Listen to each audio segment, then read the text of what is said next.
तीसरा नंबर प्रश्न में देखिए, पिछला में था माध्य समानुपाती, अब तीसरा प्रश्न में है कि 16 और 24 का तृतीय समानुपाती ज्ञात कीजिए। देखिए 16 और 24 का तृतीय समानुपाती ज्ञात करें, यह आपका प्रश्न है। तो तृतीय समानुपाती क्या होगा, इस पर ध्यान दीजिए। जैसे A अनुपात B है तो समानुपाती ये B अनुपात C, यानी ये तीनों का एक संबंध इसके साथ दिया हुआ है, यानी A B का दिया हुआ है, तो यानी ये वाला B यहां भी आ गया। तो अब इसके साथ ये आपका अज्ञात है, ये ज्ञात करना है।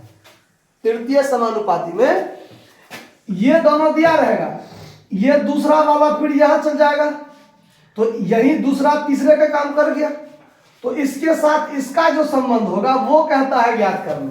जैसे कि यहां देखिए 16 अनुपात 24 का जो संबंध है वही 24 यहां आ जाएगा अनुपात x, यानी ये दोनों, यानी ये जो बीच वाला ये जो दिया हुआ है यही यहां भी चलाएगा कूद के, तो जब पहला और दूसरा यही दूसरा तीसरा पर चला गया, और तीसरा का जो साथ में चौथा का जो संबंध होगा तो वो इसके लिए ये तृतीय समानुपाती कहलाएगा। ठीक है, तो यहां पर आपका 16 अनुपात 24, अगर कहेगा आपको तृतीय समानुपाती तो जो दूसरा है ना वही तीसरे के जगह पर चला जाएगा और चौथा आपको ज्ञात करना है। अगर सिर्फ दो दिया हुआ है 16 और 24 का तृतीय समानुपाती, तो 16 अनुपात 24 और 24 कूद के यहां आ जाएगा, तो दो ही तीसरा का काम कर लिया, और तीसरे के साथ जो संबंध बनाएगा वो तृतीय समानुपाती होगा।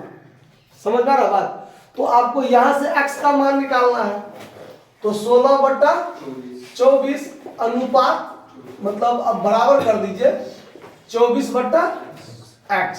अब इसका सॉल्व करना है तो 16x बराबर 24 गुने 24 होगा ना, तो x बराबर 24 गुने 24/16। अगर आप गुना करके कीजिए, चाहे डायरेक्ट हम रख दिए चाहे, ताकि हमको काटने में क्या हो दिक्कत ना हो।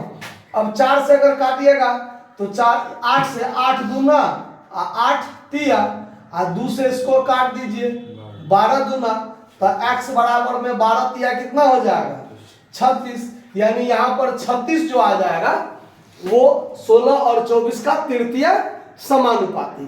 अगर सिर्फ 2 दिया हुआ है तो ये होगा तृतीय समानुपाती। अगर 3 दे दे, फिर अगला सवाल में है चतुर्थ समानुपाती, उसमें भी यही निकलेगा, लेकिन उसमें 3 वैल्यू दिया रहेगा। नोट कर लीजिए, फिर आगे देखते हैं।